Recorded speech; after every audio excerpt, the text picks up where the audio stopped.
Hey there, Seekers, and welcome back. I'm your host, Julienne Irons, and so far in this arc, we've been exploring the father wound by naming it, understanding how it shapes our behavior, and noticing how it shows up in the body in real time. And today, we're shifting into the science of the father wound, but we're doing it a little differently. Instead of talking about theory first, we're starting with the real story. Joining us today is Joshua Rivedal, a speaker, performer, and mental health advocate whose work centers on identity, loss, and turning personal pain into purpose. Josh will be sharing parts of his own journey growing up with the father wound and how it shaped the way he moved through the world. As Josh shares his story, we'll also be joined by Dr. Burgos, who many of you already know from previous episodes, including the science of the mother wound. Dr. Burgos is a neuroscience expert and trauma researcher who will help us understand what's happening beneath the surface as these experiences unfold, in the brain, the nervous system, and the patterns we carry into adulthood. This conversation is about something many of us experience, but rarely have language for. How early wounds with our fathers shape identity, belonging, approval seeking, and the stories we tell ourselves about who we are. This is Perspective Shifts for Healing with the Hanged Woman, where perspective is power. Let's get into it.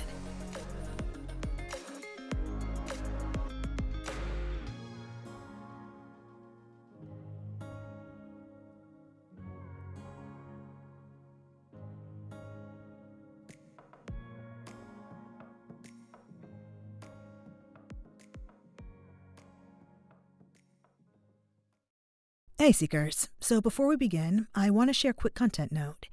This episode includes conversations about suicide, grief, and family trauma. If any of those topics feel tender for you right now, please take care while listening, pause if you need to, or come back to the conversation at a time that feels safer. And if you or someone you know is struggling with thoughts of suicide, help is available. In the United States, you can call or text 988, the Suicide and Crisis Lifeline, for free and confidential support. Seeker, you are not alone. Now let's do this. Hey Seekers, if you're building a business and something feels off, like you're doing all the right things, but the momentum still isn't there, it might not just be a strategy problem. At 3 of Cups Healing, we offer intuitive marketing solutions using tarot, energy healing, and heart-centered creative guidance. Because the way you feel in your business shapes how you show up, how you make decisions, and how you grow. We help emerging business owners turn inner alignment into outward momentum, so your business can grow with more ease, clarity, and intention.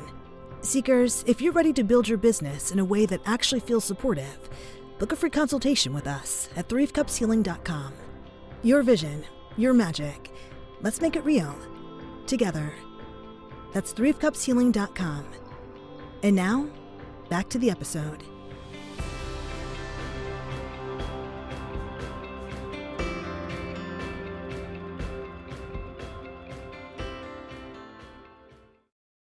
Okay, y'all, I am so excited for this episode today because not only do we have the amazing Dr. Burgos back to grace us with her brilliance, but we also have the amazing Joshua Rivedal, and he's going to help us work through the father wound and help us understand where the father wound showed up in his life and how he worked to heal it.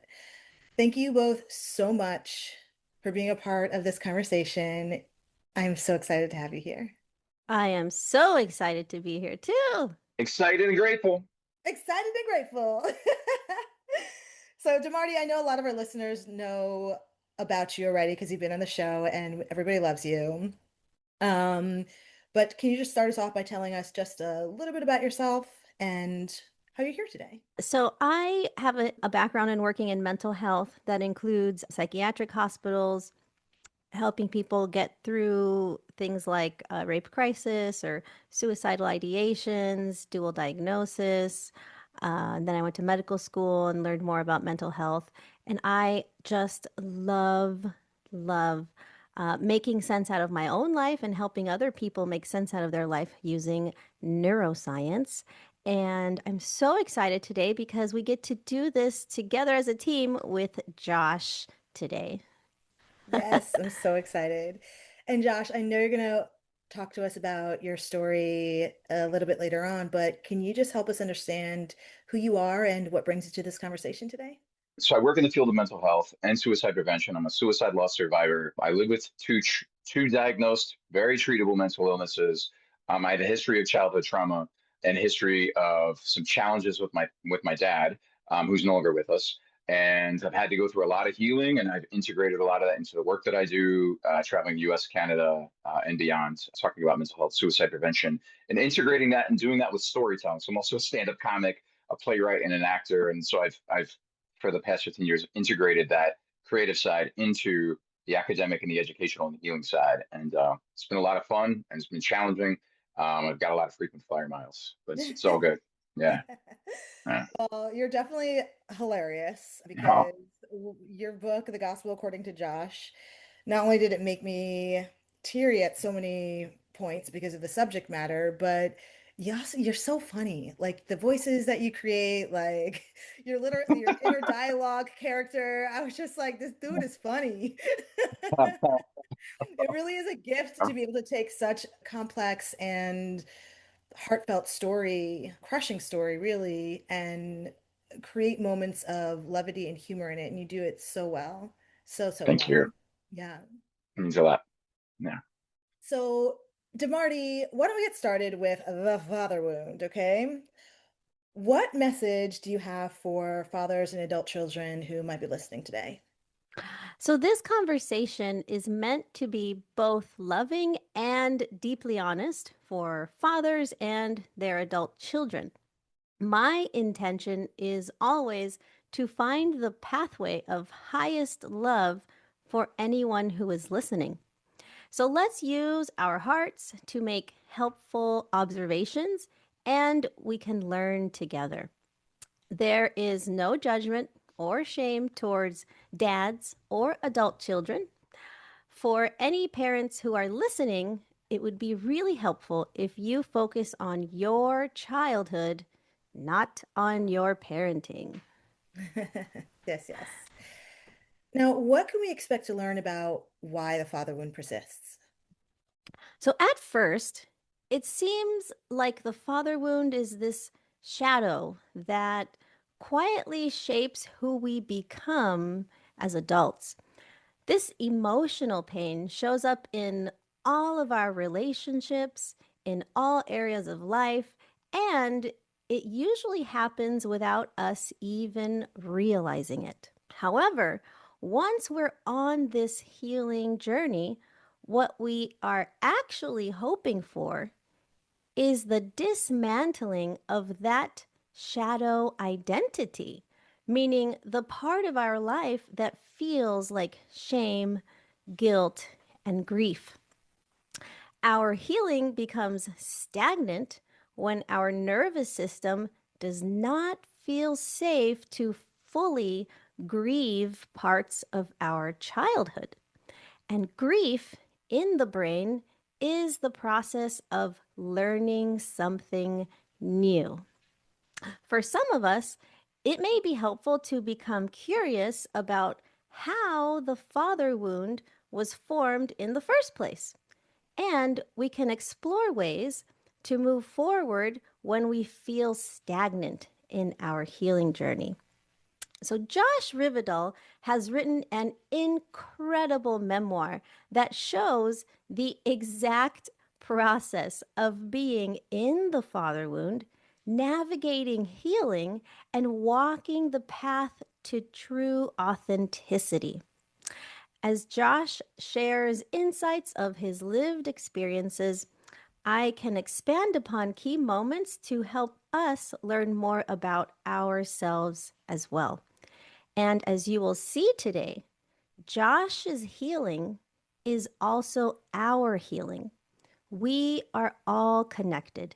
And I'm excited to share the neuroscience of this connection. So, how exactly does neuroscience prove that we're all connected? And how does this relate to the father wound?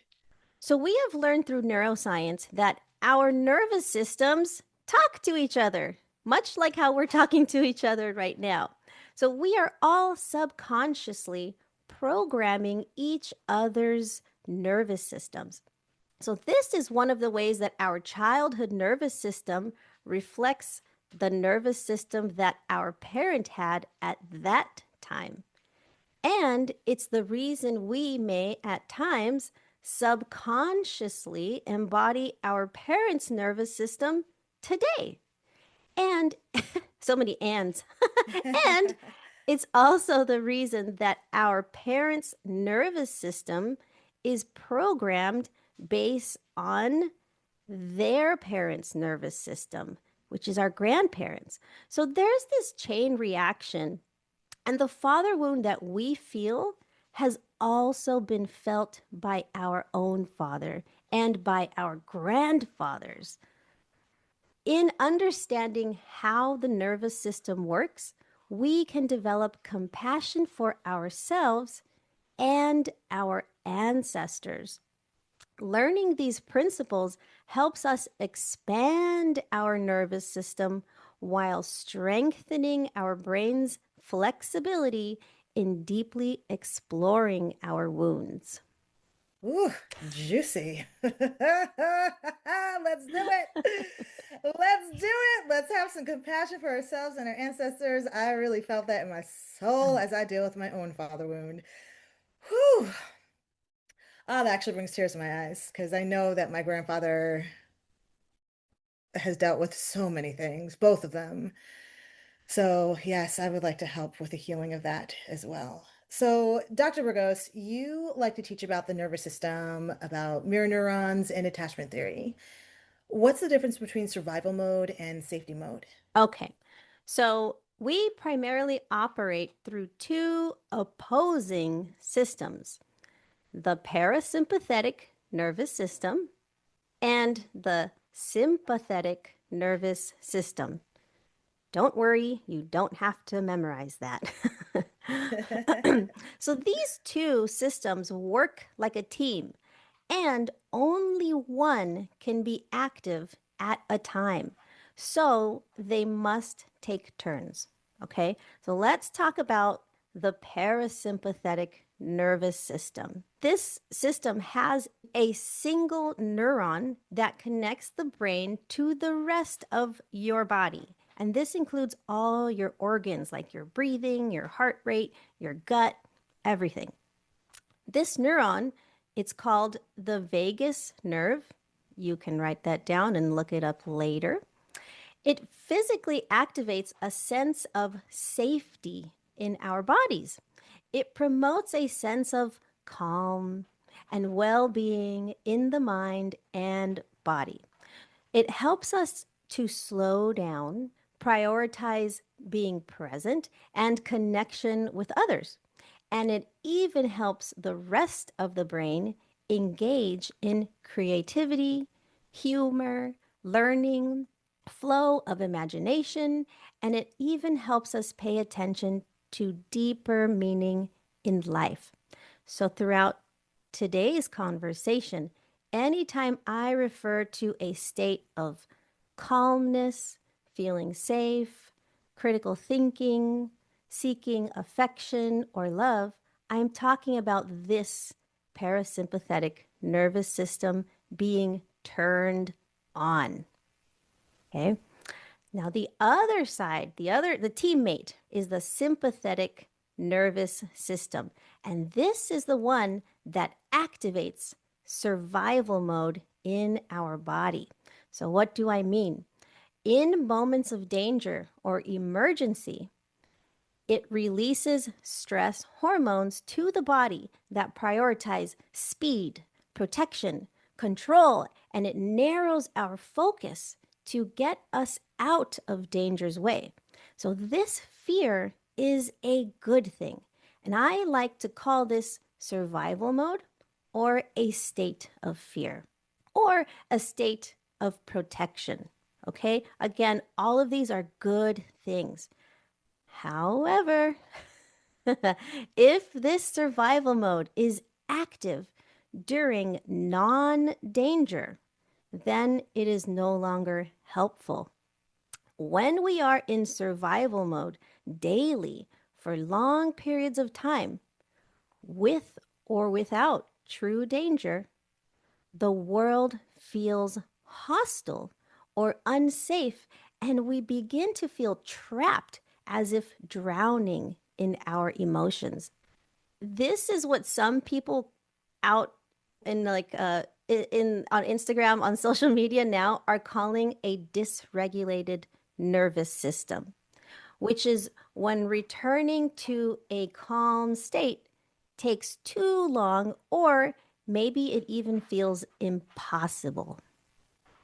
Okay, so these two systems work like a team, and only one can be active at a time. They must take turns. So when the survival mode nervous system notices something potentially dangerous, it should send that information to the brain and quickly turn off when the danger is gone so that the calm critical thinking nervous system can turn on to process all this new information. So, this allows us to feel stress in the body as a form of communication, not danger. And in this way, all emotions are felt and validated without us feeling overwhelmed. So you mentioned that our nervous systems connect to each other. How is that actually possible? Okay, this is so cool. This is like my favorite topic. It is really cool. I'm like, tell me it all. We are secretly mind controlling each other. Just kidding. Just kidding. We're not. Okay. Well, are we? So, when people talk about a regulated nervous system, right? They are talking about a nervous system that can easily bounce back and forth between survival mode and calm critical thinking. This pattern is actually contagious. So, all of our brains have these mirror neurons, okay, that help our nervous system automatically copy another person's nervous system. So, this helps us feel and do the same physical things as people in our environment. This explains why being around calm, centered people helps us feel better when we are in a state of stress. And this is called co-regulation. We can also copy another person's survival mode nervous system. And this is helpful if we are both in danger or deeply grieving together. All right, so now I have a thinking example for us. Okay, class, get ready. Get your pen and paper ready. It's time to think. Okay. If we were calmly eating ice cream, okay, then our friend who is struggling in emotional overwhelm comes by. Our mirror neurons will want us to feel the same emotions. This is called empathy. Now, the question is, will we copy their nervous system of dysregulation, or will they copy our nervous system of regulation? Haha. Can we have empathy without drowning in another person's emotions? The answer lies in how often we are using our parasympathetic nervous system, meaning how often do we practice intentionally being in a state of calmness, intentionally feeling safe, intentionally critical thinking, intentionally seeking connection with others. The more we use this part of our brain, the stronger our brain becomes at quickly taking information from survival mode and quickly getting us back on track with a calm, focused awareness of whatever emotion or problem we have at hand. A stronger, calm, and safe nervous system gives rise to emotional resilience, not just for us, but also the people around us. See, we are connected. I see. I'm gonna be calm for you. Thank you for being calm for me. And Joshua, I'm gonna be calm for you, okay? So, Dr. Burgos, you say that the father wound can also be understood using attachment theory. Can you expand on attachment theory and how does this actually affect us today? So this was first developed and explored by Dr. John Bowlby and Mary Ainsworth in the 1950s and 60s. Their initial work continues to be researched all around the world today. Attachment theory has helped us understand that by the time you, Julienne, and Josh, and me, and our fathers were just 2 years old, our nervous systems had already figured out what kind of world we live in, whether it was a safe world of unconditional love or a hostile world that requires survival skills. And for most people, it's a little of both. So we can begin to unravel our father wound as we begin to understand attachment theory. Some of us might notice that one type of attachment style resonates very dominantly for us, and for others of us, we might resonate with a little of each and maybe even at lesser intensity. So, very briefly, we'll cover these 4 types. Number 1, the most optimal attachment style is called secure attachment, which forms when the parent is consistently responsive and available, ultimately helping children develop a healthy self-worth, curiosity about themselves and the world around them, and they form the capacity to build trust. All of this leads to feeling and knowing that they are unconditionally worthy of love. The second type is anxious attachment. This is characterized by inconsistent caregiving that may create anxiety and uncertainty for the toddler. These children can become, quote unquote, clingy. They can become upset when separated and struggle to self-soothe. Number 3, there's also avoidant attachment. This is characterized when caregivers are either rejecting or are actually really unavailable. Children learn to suppress their needs, appearing independent but lacking skills for building intimacy, affection, connection, and they end up fearing closeness. The 4th type is disorganized attachment. In this one, caregivers struggle with their own fear or trauma. Their parenting behavior is contradictory, unpredictable, and can be a blend of the anxious and avoidant parenting styles.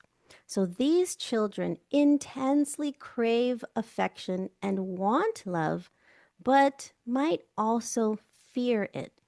As adults, they may want closeness, yet push people away.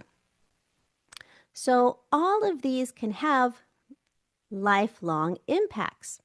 For example, they provide the foundation for how we view ourselves and others. For some of us, a certain attachment style might resonate deeply, and we can connect our daily life struggles to a certain attachment type. For others of us, we may feel some effects, but not on a daily basis. One of the most helpful ways to heal from a harmful childhood is by reprocessing our childhood experiences from a new perspective. Today, I am so excited to share these ideas that might help you in your journey. And I am so excited and grateful that Josh is now gonna tell us about his journey and help us all work through this together. For sure. First of all, actually, I want to say, Demarty, thank you for that breakdown because that was dope. That was amazing. Like, thank you so much for breaking that down because that's going to help us understand Josh's story and our own father wounds so much more. So, thank you for that. So, Josh, if someone were hearing your story for the first time, what part of your journey feels most important to begin with? Yeah, so I grew up in Jersey, the dirty Jersey, as some of us call it. And Same, New Jersey right here, whoop, whoop, baby. whoop. Yeah, that's how we greet each other too, by the no. It is. But, so I grew up in there, I grew up in the mid to late 80s, early 90s, and my family super religious of a Protestant denomination. And my dad was super involved in this church in this place and the his persona there to me, even as a little person, varied quite differently than what I saw at home. At church and in the community, he seemed to be helpful and he sang in church and I felt even as a little person, I was like, this guy's a little weird and eccentric, but like people seem to like it and whatever. And so he would kind of get on with people, and that was fine. At home, he was very emotionally abusive. And with me, specifically my story, like he was at times physically abusive. He would dig into my mom a lot. And every relationship is a two-way street. So I'm not really taking sides on this. I'm kind of just reporting the news because she would have something else to say and he would have something else to say. My siblings would too. This is my perspective. And so he would dig into her. I remember things like fat and pig and messy and just things like that. And they would be screaming back and forth. And sometimes they'd be arguing over money. Sometimes it would be over each other, over you're undermining me in front of the kids would be kind of a thing because he'd just go overboard. In my perspective, would go overboard with me, his son, and I think with my siblings as well. I mean, he was really at times just awful to my sister about too big, too small, too anything. And then for me, I think there was a lot of like kind of making fun of when I cried, when I needed something. So I felt what I didn't know at that time was that I kind of thought that in a sense I thought everyone was kind of in on this. I didn't know that this wasn't a common thing. I mean, I kind of did, but I didn't have a lot of context. We were very sheltered in the context of our entire community was almost entirely was this church community that we belonged to, 500 to 700 people. And so I didn't feel comfortable advocating for my needs. I didn't even know how. I didn't know that other people weren't in on this. So I lacked vulnerability and I harbored a lot of bitterness and anger and resentment from him toward him, even as young as 4 and 5 years old. And like whenever he came home, like that was a bad time. So sometimes he was in a good mood. And we, later on when I was 6, 7, when I was like 8, 9, 10 years old, we might like watch The Simpsons together or something that we kind of could relate to without talking. There wasn't a lot of conversation. It was like my way or the highway. Do the religion and do all this my way. This is the way to do it. There was a real lack of like really considering who I was as a person, what I wanted, what I needed, my unique needs. This is how I see this in retrospect. Around the age of 10, 11, 12, somewhere around there, I started to get really good at singing and acting and kind of show businessy light kind of things because we were doing it in church. I was starting to get like little parts in plays, and then I was like the lead and the star, and it was like, and I found a community, and I found a group of people who didn't make fun of me and laugh at me and hit me with objects that you shouldn't hit people with, which is what was happening at home sometimes. And so I was like, this was a place where I could create and be somebody else. So in the beginning, it was kind of an escape, and even before high school, like any chance I had to be in another person's home and not have to be at my parents' house. So that meant like sleeping over a friend's house in the summertime for almost a week straight one year, finding ways to go to other people's places and houses and just not being at my house. And then that in high school, that kind of translated to, I started to see show business as a real thing, as an opportunity. I was involved in a lot of community theater. We were 2.5 hours from New York City. So Broadway became kind of like this could be a thing. Like I could maybe do this someday. And so I saw this again. I was like, this is escape. This is like Operation Freedom for your boy Josh. And so all the meanwhile, like still I lack vulnerability, harbored a lot of resentment, anger, fear, frustration, self-esteem issues, lack of confidence at times with my peers. I happen to be someone who likes the opposite sex romantically. and sexually. And so I had a lack of confidence on that. And that might be childhood too, and some, just some adolescence to go through. But I think some of that also involved, it was crisscross with what I was going through in my childhood. At 19, I moved out because I started to get work. I quit school at that time. And I really didn't talk to my family for about 5 years. And I kind of like didn't talk to everyone because in my head, I think on some level, it was like everyone was involved in that. And I had trouble separating my dad's actions from my mom, from my sister, from my brother, even though really like my siblings didn't have much to do with it. I just was like the whole group, I'm good. The year that I turned 25, I'd been gone for like 5 years from my parents' house. My parents broke up. They'd been married for 30 years and unhappy for 29 and 364 days. It was not a healthy relationship. And so I was excited for them to break up, even though on my dad's end, for sure, like that's a big loss of esteem because of the culture and the socio-religious community that he belonged to, where like that's like a status symbol. You can't serve in sort of positions of leadership if you are going through or are divorced, things like that. And then there was other things kind of going on in his life where he was losing things in terms of like elements of work.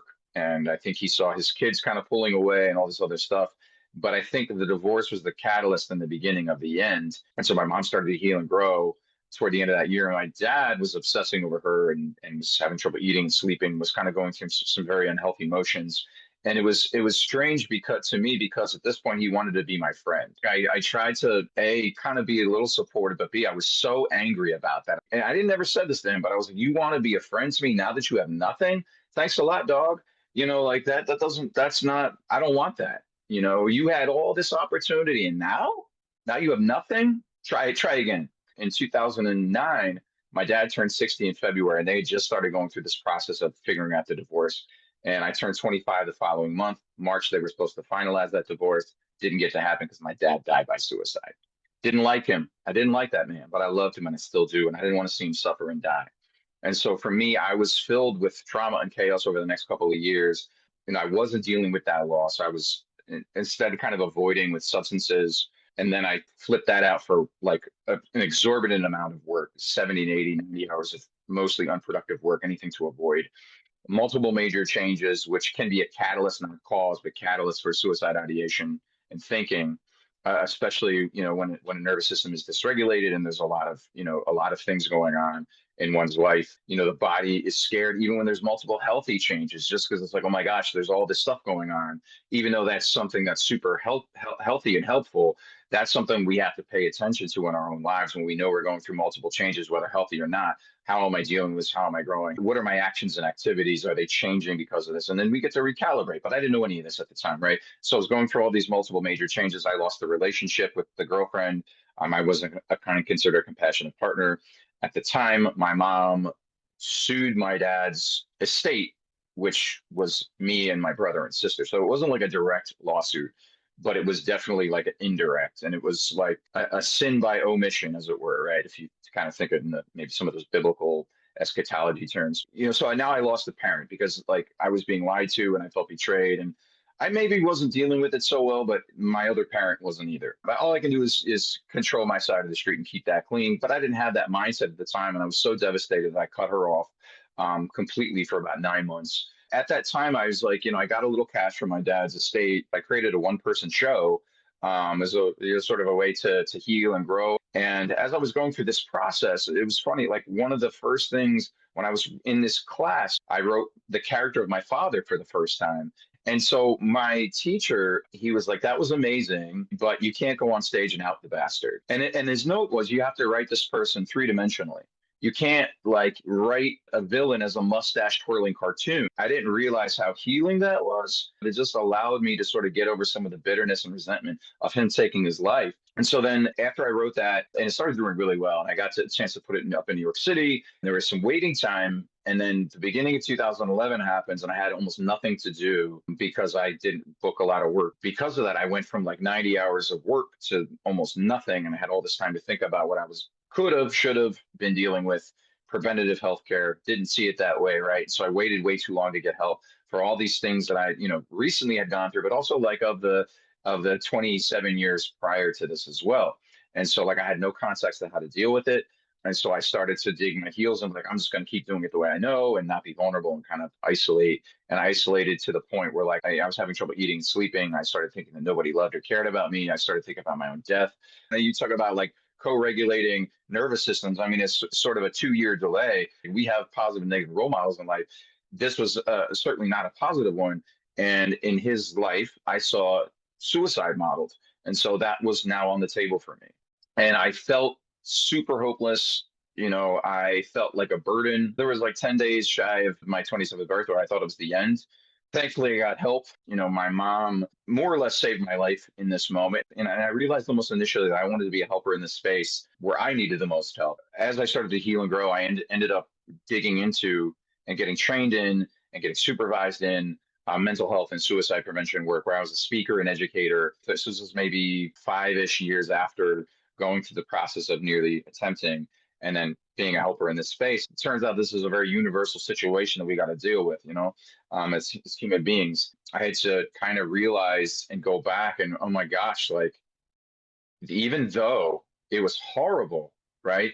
With some of the things I went through with my parents, my dad, and sometimes my mom, but mainly my dad, it was like, this guy was doing the best he could.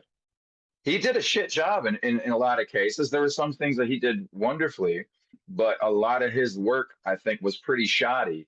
In my head, I can see that he was doing the best he could. That doesn't excuse him from the things that he did and some of those actions where it felt like he was a perpetrator. However, because I have that, where I can sort of not empathize to where I like, you know, it's all good, but it's sort of like a little bit of compassion. Because somebody hurt him too. You know, somebody hurt him bad. I don't know for certain, but I'm pretty sure it was his own father, who I never got a chance to meet because he died by suicide in the 1960s as well.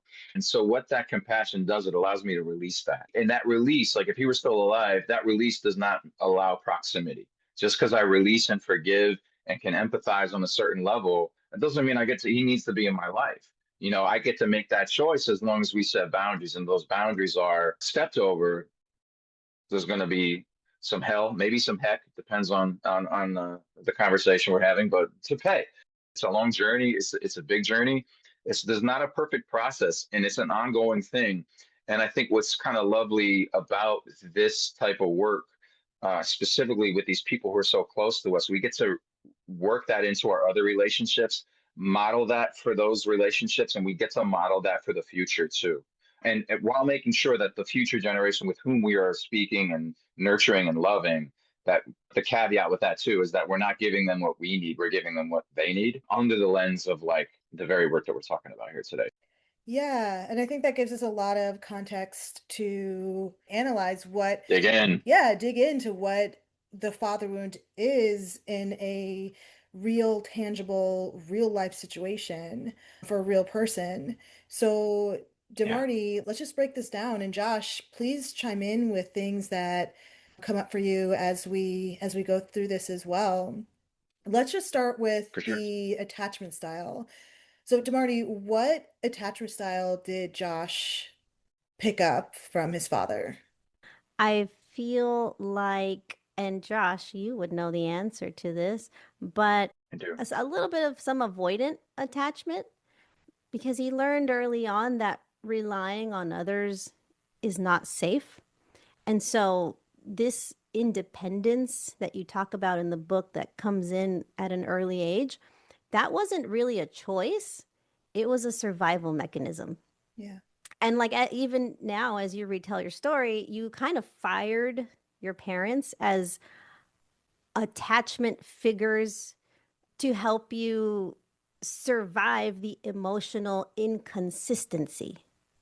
It's like staying emotionally attached was more painful, especially for a young developing nervous system that was already overwhelmed. This avoidant style continued into your adulthood. Like you said, it was just easier to work as much as possible, to not have to face these emotions. But remember, and remember, not you, Josh, I mean, to the audience, All of us.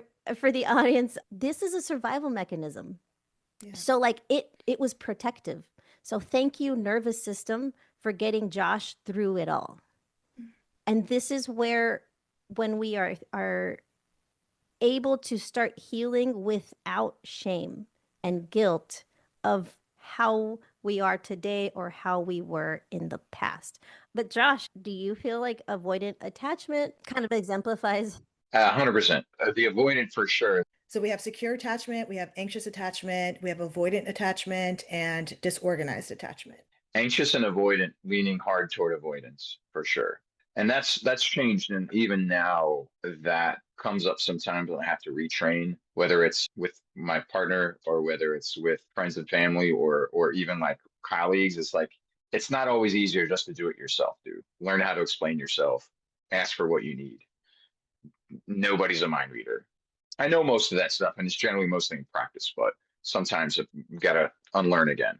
On the topic of how this avoidant style forms, so what happens is because of early experiences of trauma in your very young life, it puts the brain into survival mode like permanently because it changes the structure of your brain when this type of trauma is happening regularly. And so you mentioned anytime dad was coming home, it would instantly trigger your survival mode to kick in. And so what happens in survival mode, which is so fascinating, is when we are trying to be calm and think critically and maybe play or have fun, blood is being sent to the part of the brain that can accomplish that. Once survival mode turns on, blood is diverted away from those parts of the brain and it goes to a specific area called the amygdala. This is known as the fear center. But when this is happening all the time, that fear center becomes very dominant and what we call chronically hyper aroused, meaning for a very young child, you were extremely observant of your environment. You had to be. You had to figure out what that facial expression meant and like whether you should bust out of there or like stick around. You had to know the changes in his voice. You had to be able to predict what is going to happen next. And that is the nervous system helping us survive. So the nervous system is really good at helping us find patterns in our environment. This state of fear can manifest in different ways for different people. For some, it's like you suddenly become people pleasing, like, oh, dad, and you want to just please dad and say nice things and switch whatever you're saying over to what you know will make them feel happy again. Also, because when they feel happy, the child gets that little bit of love connection and a little bit of a dopamine hit, which is what is the nervous system is craving, which is connection. Another thing that can happen is the kid might, and the adult might just want to fight. Like, yo, let's go. Mano y mano. Dad, let's go. Put him up. Or maybe when you get to a certain age, you're like, all right, now I'm going to fight you. So that's the fear center being dominant. Another thing is to flee the scene, which I mentioned, which is like, oh, dad's here. I'm out going to my friend's house, going to school, going to acting class. I'm going to church. Bye. And at that point, we're getting away from something instead of using creativity outlets as a thing that you love. It's more like I'm trying to get away from danger. So it has a different meaning. And the other thing that can happen is we might freeze. And I want to share with especially parents out there. Have you noticed that if someone is getting in trouble or lectured, and we ask this person, do you understand? Or what do you think? Or like, say something. And they just can't. That's because they are in the freeze part of fear, which is blood is literally moving away from the part of the brain that can come up with speech. I recognize that in myself so much. That's exactly what I do when I feel overwhelmed and somebody's coming at me with something. I'm just like, I don't know. I freeze. The blood is not going to my brain. Yeah, and it's meant to protect you because it might be better to just be quiet so you can survive that moment. And this is a childhood thing. So as we are adults and we start learning all these, like how Josh did, he went through the process of learning about mental health. It kind of helps us, like what you just experienced of like, oh, so that's what's happening. And with that knowledge, we can kind of gain a little bit of control back to kind of tell our nervous system, yo, I'm safe right now. I'm safe right now. I'm in a safe place. In this moment, I am safe enough. We don't need to get hyper reactive. We can just take a deep breath, and you kind of slowly start to gain that control back. I love that. We talked about also how Josh learned hyper independence, right? And that kind of showed up in his teenage years. Can you explain that to us and what that is and why that happened? That is part of his fear dominant state to survive, which is to leave. Okay, so let's talk about like what a healthy situation would look like. In a secure attachment, let's say a toddler would learn, oh man, I just broke this glass cup. And maybe it's the first time and they've never seen glass break, right? But the parent's reaction really matters, because if they get angry, then baby might feel like, dang, I can't go back anytime I do anything because I'm going to get in trouble. Or if the parent stays calm and says, okay, safety first, let's move you to the side. Step 2, let's clean this up. Step 3, let's talk about why glass can hurt us. The second way I just described is more like secure attachment, because now the child feels secure experimenting in the world. They feel secure being curious and asking questions. And one thing you mentioned, Josh, was like, you felt like you couldn't say or do anything without being criticized. And although that was a very heavy and intense thing for you, I think a lot of us experience that to different degrees in our childhood, of being criticized or like corrected way too often in a not helpful way. Because sometimes our parent, they're working on a nervous system that's shot. There's very little ability to even hold it together in their own nervous system when something happens, and we're copying that. So as we grow up, like how Josh did, which is to just disconnect, that's something that his dad was also doing. Like when you mentioned that your father was one way at church and a different way at home, that's a form of just disconnecting to some part of your own humanity. And your way of doing it, Josh, was to just ditch all the emotional part of your relationships because it hasn't been helpful, and rely on yourself. And in your dad, it kind of was like, okay, when I'm at church, I am performative. That's how I can secure connection with people. But that is a survival mechanism. To perform for love is a survival mechanism. And it also happened again in the memoir when you mentioned a relationship with a girlfriend and you were going to win an award.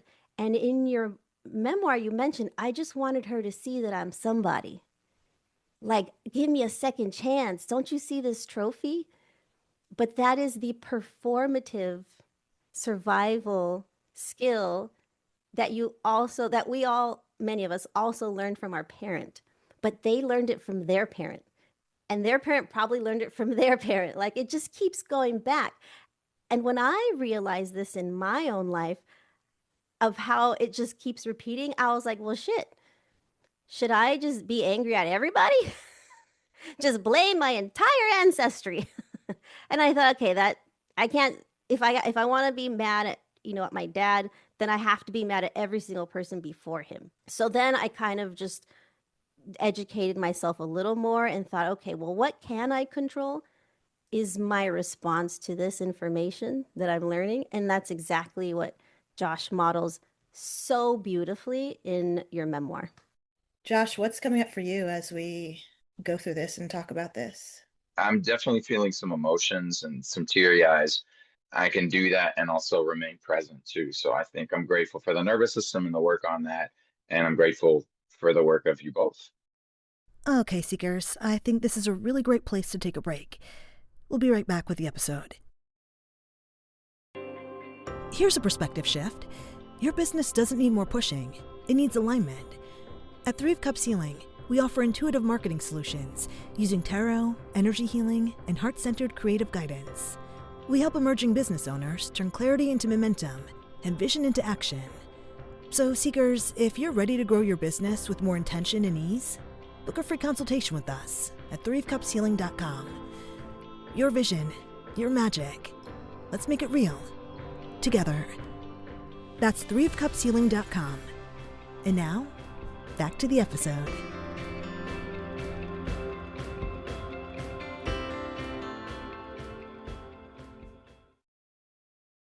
So let's talk about adulthood. DeMarty, you talk about the oldest child programming and the burden of strength. Now, Josh was the oldest sibling. No, I was a middle child. You were the middle child. You were the middle child. Wow. Yeah. I really thought you were the oldest from the book. The way that my sister was treated took on the role of kind of older child and middle child. And some of those expectations and pressure and burden was a lot on me. And she was just treated so poorly, I think, that she was kind of a second-class citizen in her own role. That's my perception. So that's why I think a lot of folks think of our birth order inverted. Fascinating. Okay, so can we still talk about the burden of strength in this? Like what, because he took on that role though, like he took on the role of middle child and oldest child. First of all, like, can we talk about why that happened? And can we talk about like what that meant for him? What I was referring to really is this phenomenon that happens where usually it's the oldest child, but it could be based on what your survival mechanism is. But there's something called parentification. Parentification is a dysfunctional family dynamic where a child is forced to assume adult level responsibilities. And for Josh, I noticed that you had hyper independence at a young age. And so that part of your brain, the prefrontal cortex, where the critical thinking and problem solving, you had to develop that so fast. It matured you pretty quickly. However, your nervous system was still developing and it wasn't at the same level of critical thinking that helped you get by. Because of that, and all, of course, other factors like personality and lots of other factors play a role. But if you saw your sister, even though she was older, as in a role that perhaps might seem like she was helpless from your perspective of the child as well, then feeling like you are potentially helpful and responsible for taking care of her and your brother, that can amplify this parentification. Because you had already decided at some point, like, our emotional support system is not available, but I can be that for my family, for your siblings, right? And you kind of like, it's us versus them, which is also part of a brain that is constantly being provoked to a fear state. This idea of you got to pick a side because this is about survival versus like, oh, we're a whole family. And like, there's my sister can have her own decision making and her own, journey. But from the perspective of a child, like, it's ride or die. Let's go. Let's go. Yeah. Yeah. So some of those adult level responsibilities could include like caretaking, emotional support. For some, it's household management, causing the reversal of the parent-child role. So this developmental premature role stems from parental neglect, substance abuse, trauma, and it can lead to long-term anxiety, depression, and of course, difficulties in adult relationships. There's 2 types of parentification. The emotional parentification is when the child becomes a confidant to the parent, or it becomes a mediator between both parents, an emotional support for the parents, managing their parents' emotions or marital conflict. The instrumental parentification, the second type, is where the child performs physical tasks such as cooking, cleaning, paying bills, or caring for younger siblings, something that should usually be managed by an adult.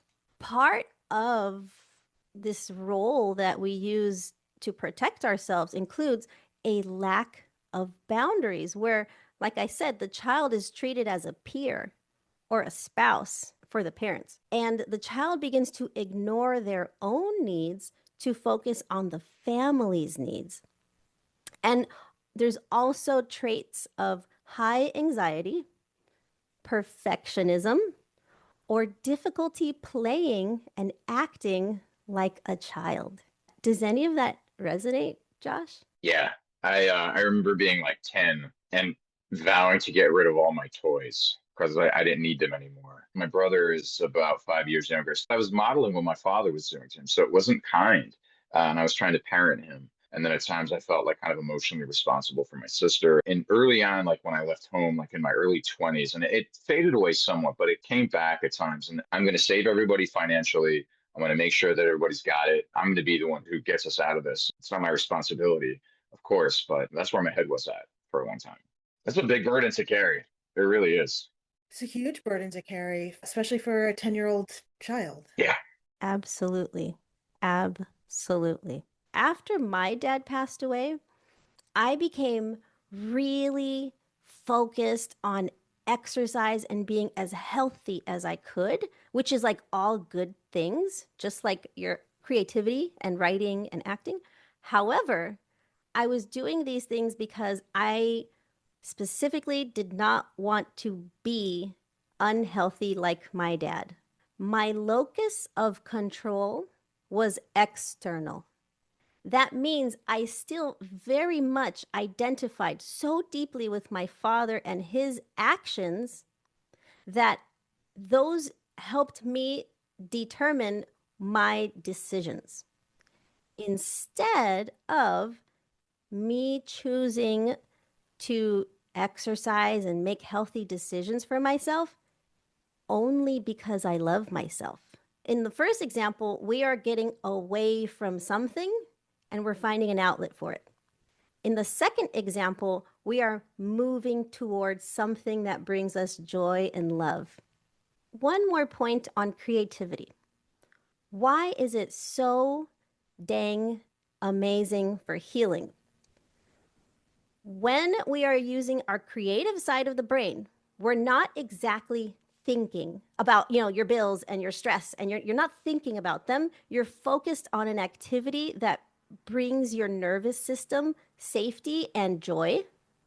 And when we do that, let's say acting, and you play a role that might trigger something from your childhood, but you're focused on the acting and on the art form, and you're using that other side of your brain that's creative. So this trigger or memory might come up while you're acting, but it gets processed in a different way. And so healing becomes possible, and like the release of the heaviness of that memory paired with a safe nervous system is how healing actually happens. So it's really helpful when we find a creative outlet that brings us joy and a little bit of challenge, because we always want to keep growing, and we also want to be motivated to continue this challenge. And like if it's running and you're a marathon runner, okay, build your way up. There's a little bit of a challenge there, but it also feels good. One of the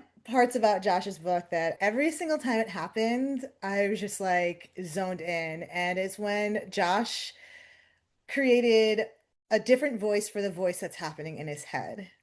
Can you help us understand what that is and why that happens, and specifically how it relates to the father wound? These multiple voices in our head, they come from all the different survival mechanisms in our past, and sometimes they contradict each other, which is when we're like, wait, should I do this way? Well, I know I can turn right based on what I learned here, but I can also turn left based on what I learned in this other part of my life. And so sometimes it can create an internal conflict. So in internal family systems, they talk about parts. So one part is our exile. This is the wounded childhood parts that carry the shame of these beatings that you were having, Josh. Then there's the other part of us that's the protector. That's the voice that is urging you to spiral out of control or to be perfect or to obey these dark thoughts. These are, quote unquote, managers trying to control the environment to prevent further hurt. And as we have discussed, that's our nervous system trying to protect us. So these different voices in the head or this internal conflict can represent old nervous system programming from old survival skills, which might not be useful today. As far as the depression, so this in IFS is often called the firefighter part, and it's where the nervous system shuts down to numb the pain when the anxiety becomes too high. So what I love so much that Josh shows in the book is that we can see Josh's suffering comes from his obedience to these voices. At first, he believes the dark voice is him. The turning point occurs when he begins to contradict these voices. When you tell them that they are wrong, you suddenly become the observer of your thoughts. That psychological separation is part of the healing process, and it's really important because not only does it provide psychological safety when we know, oh, that's just a thought that comes up every time I walk into this grocery store. It doesn't mean that I am these thoughts, because sometimes these thoughts can be dark. It doesn't mean I am dark. It just means that this is coming through my nervous system from some old programming, from an old belief that I had about myself when I was trying to survive childhood. That doesn't mean that it's true today. Yeah, I actually struggle with that too, because my dark thought is I want to disappear. And I know that's something that I've always struggled with. It's like my therapist calls it passive suicidal ideation, where it's like I don't want to off myself, but I do want to disappear. And just observing that that's not who you are, it's just a passing temporary thought. That is how we can start to consider different perspectives than the ones we were used to. So before this dark thought you had, before it could control you, and like you would seriously consider like, wait, does this mean I have to consider like offing myself? Is that what this means? So like we follow the thought. But once we can just observe it and let it pass by, not only is that moment of observation a courageous and vulnerable act, but this new awareness begins to restore your personal agency. When this happens, our father wound shadow identity or our self-model that formed in childhood, it begins to loosen up because it's very rigid. When we're in survival, we are rigid. Like, no, these are the rules. I have to X, Y, Z, and that's how I survive. But it starts to loosen up. So this new psychological distance allows the brain to engage in creative, critical thinking. And as we practice asking ourselves deep questions about our outdated survival mode beliefs, the brain allows these questions to feel safer over time because the brain no longer expects feelings to completely obliterate them. Like at first, when you first question a belief system, when we're coming out of like a serious like survival mode life, it's like we get really defensive. Like, don't F with my process. And because if I were to challenge any of these thoughts that kept me safe, I might drown in the emotions and not make it out. That's how it feels. But with time and observation and just kind of switching the way we talk about these thoughts, like, oh, I noticed this thought coming up. It's no longer I am this thought. So now the brain begins to see new clarity, and that clarity motivates your brain to like chill out every time you start to notice these old thoughts. And that curiosity replaces hypervigilance. And the hypervigilance is that part of the brain, the amygdala, the fear center, where blood was going there all the time. But as we get curious about our past and how our brain is wired, the blood diverts back to the other side of the brain where curiosity and creativity and thinking is possible. It reminds me a little bit of like EMDR. It has to do with what your eyes are taking in, and it's going to bring your nervous system back to sort of as close to a neutral place as possible. So I feel like arts for that, for me, cooking is like that for me. So let's talk about shame as inherited programming, not truth. So these shame-based voices, they reveal that the childhood beliefs that were formed under threat. I am not lovable. I cause harm. I must hide. And so this type of belief system that's also associated with shame and guilt and grief, it is learned. That means it can be unlearned. The trick to having our brain learn something, though, it requires repetition. And this is why we don't heal overnight. This is why you say, this is not a one-time deal. This is a lifestyle change. And you're recognizing that what I've been doing in the past didn't help because all that was temporary fixes, a temporary fix, like a Band-Aid. But deciding a commitment to healing and a commitment to allowing your brain to become more flexible, that's really the key. So we cannot heal if we carry shame or guilt about ourselves. Healing doesn't come from rejecting the voices, but from seeing them as a call for love and releasing identification. Identification is the part of us that is still attached to our father's actions. It takes time, y'all. Don't start to feel guilt if you're like, I've been trying to de-identification for 15 years. Like, it's so complex and there's so many tiny moving parts, and it's a lifestyle. And so when a negative self-belief shows up, you can simply say, oh, wow, thank you, nervous system, for protecting me in the past. And thank you for now showing me where I need more love.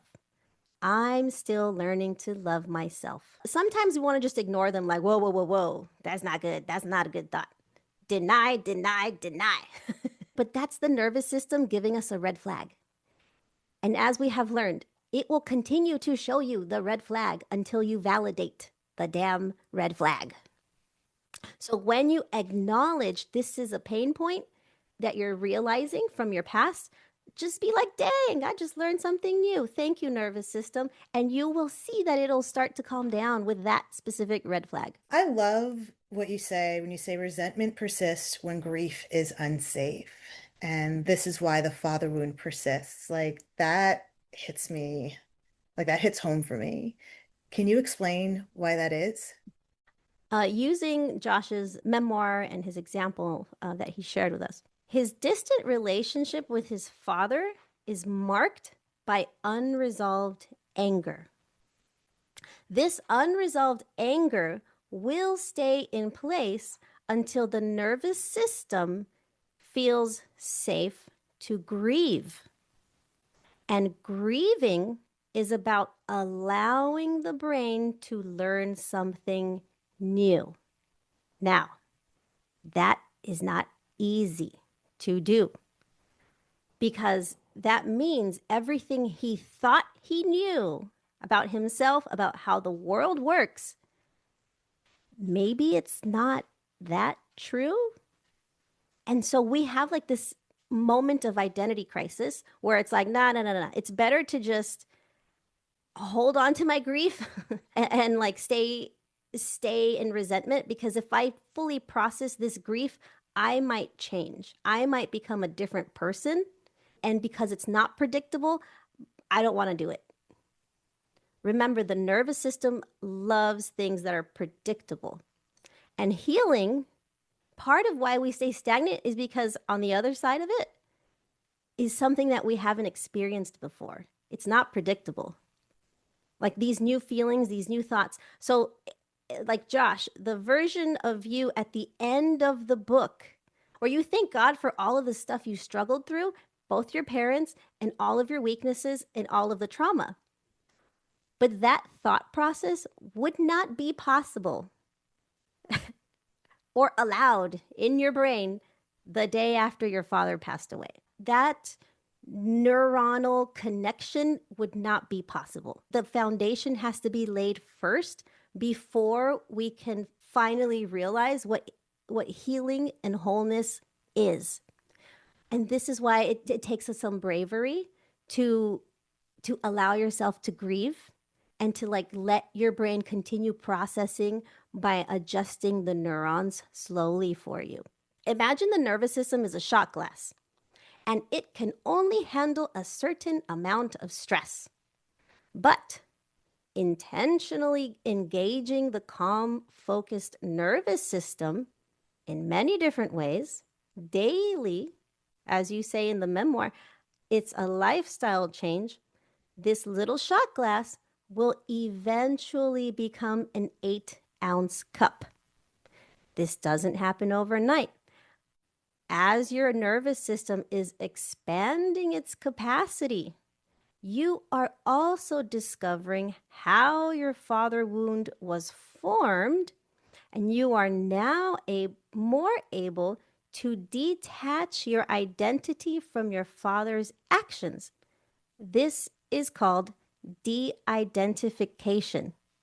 Write that down, look it up. De-identification.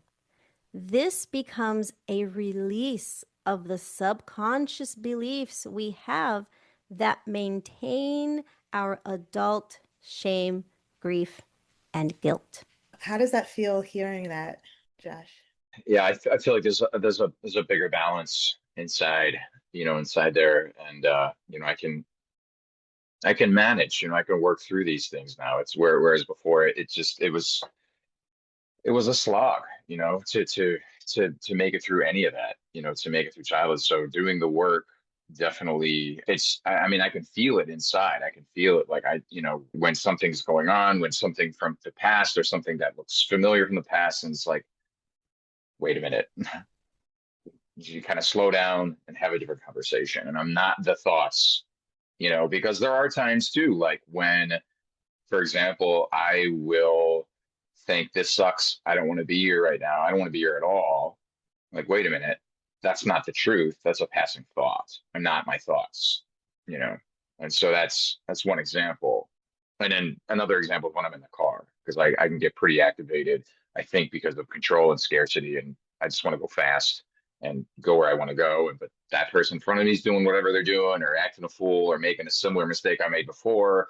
So I've got to do all these mental acrobatics. And you're like, whoa, dude, this feeling is not for you. And you're not the things that you're thinking about these people. So I love talking about the ancestral stuff. Every time we talk about it, Dr. Burgos, it always makes me feel like I understand even more about who I am. So can we talk about the father wound and ancestral ghosts? Well, ancestral ghost sounds really, really dope, and that's a thing.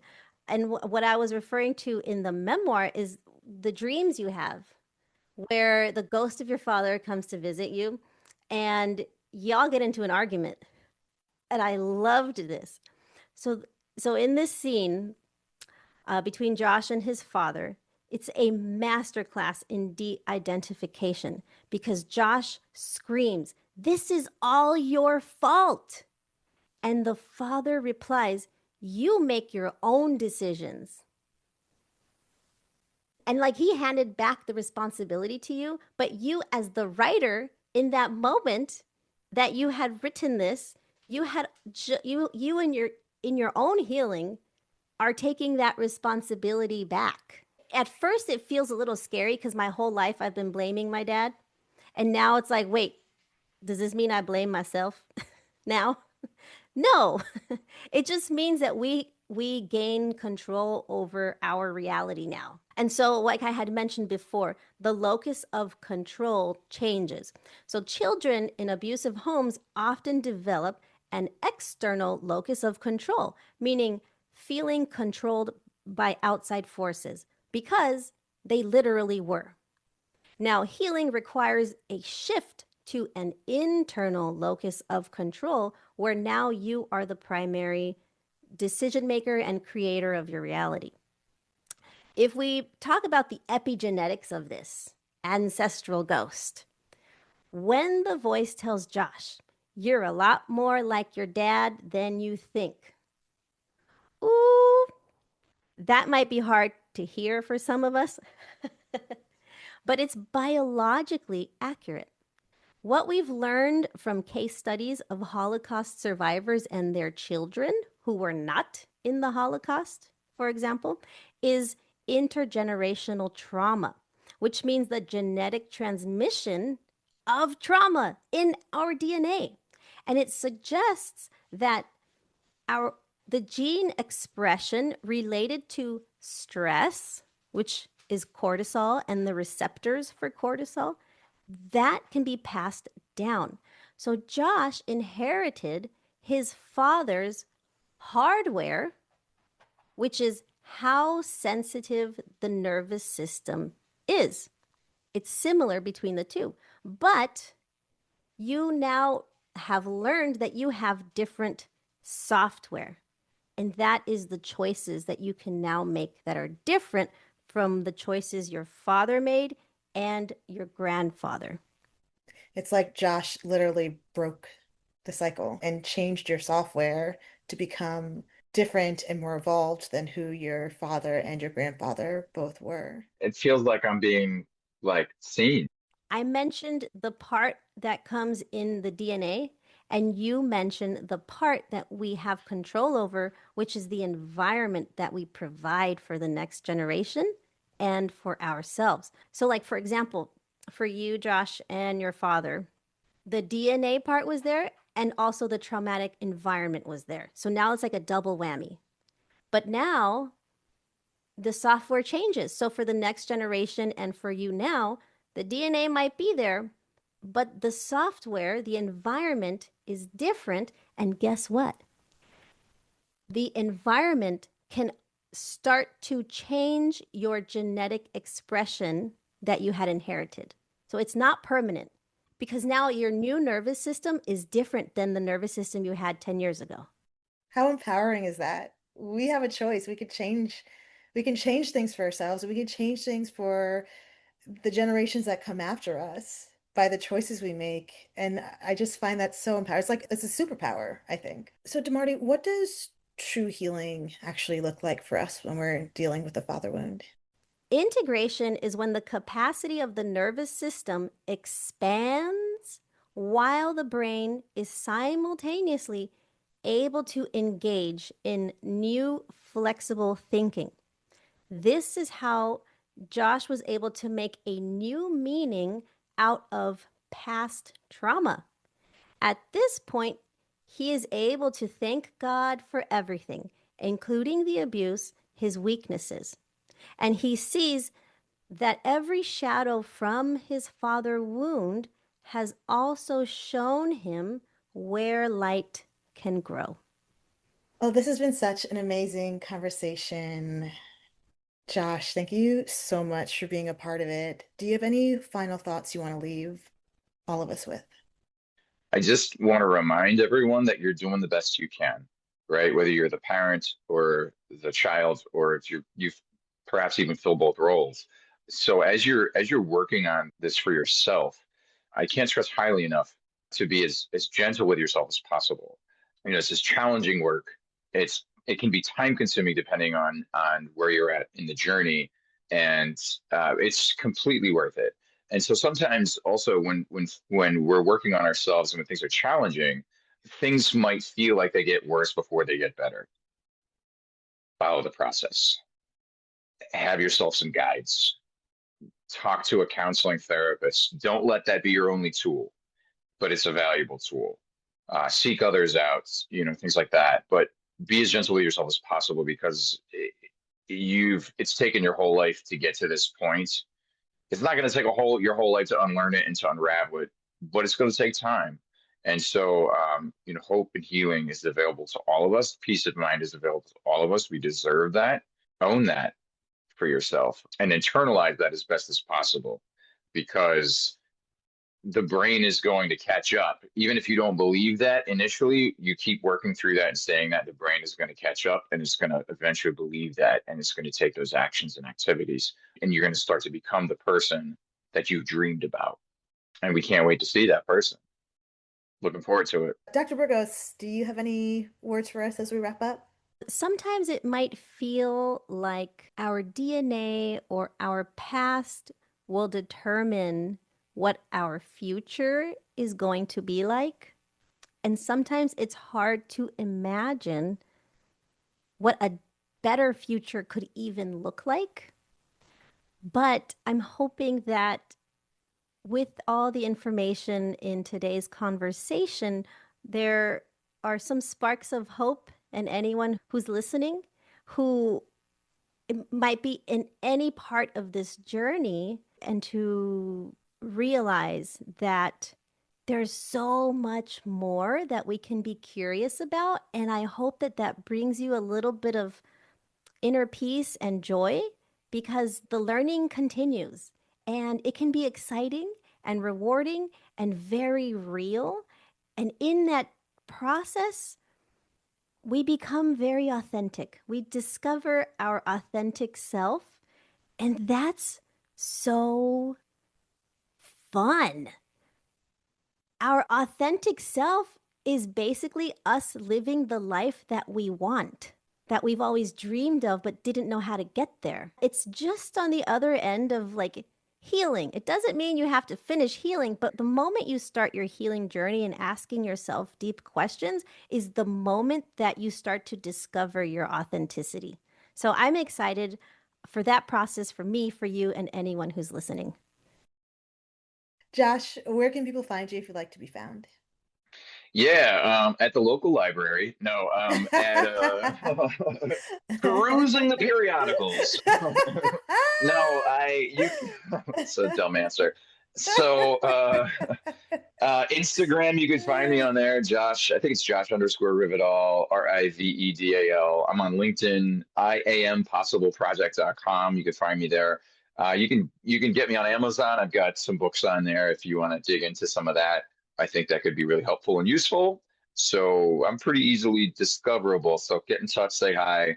I'm down. It'd be great to create community.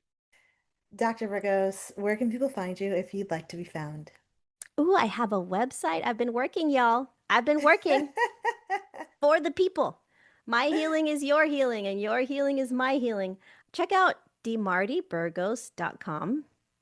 I will be uploading all of our conversations that Julienne and I have had, including with resources and links to citations of research, whatever you might be interested in. I talk about what I mentioned in the Mother Wound podcast, which is like this 6-step process that I found a way to, make an acronym out of it and hopefully make it memorable for people, especially using neuroscience and other value-based systems in psychology.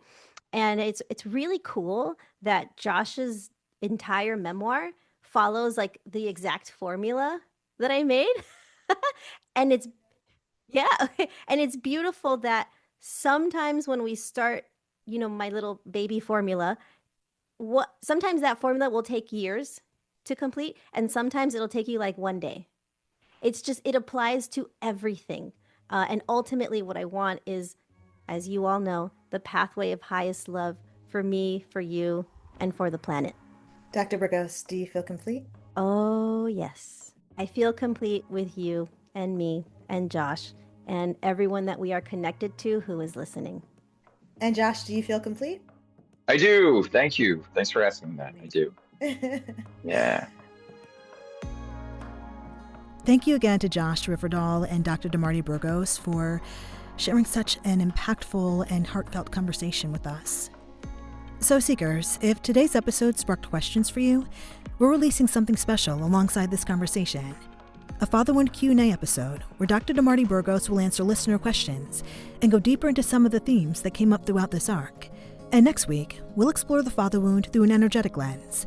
We'll be joined again by astrologer Lumea Light to look at how father energy can show up in the birth chart and how astrology can help us understand patterns around identity, direction, and trust in ourselves. I'm Julienne Irons, and this is Perspective Shifts for Healing with the Hanged Woman. If this episode inspired you, please like, share, and follow so we can keep the conversation going. Until next time, hang in there, Seeker. And remember, perspective is power.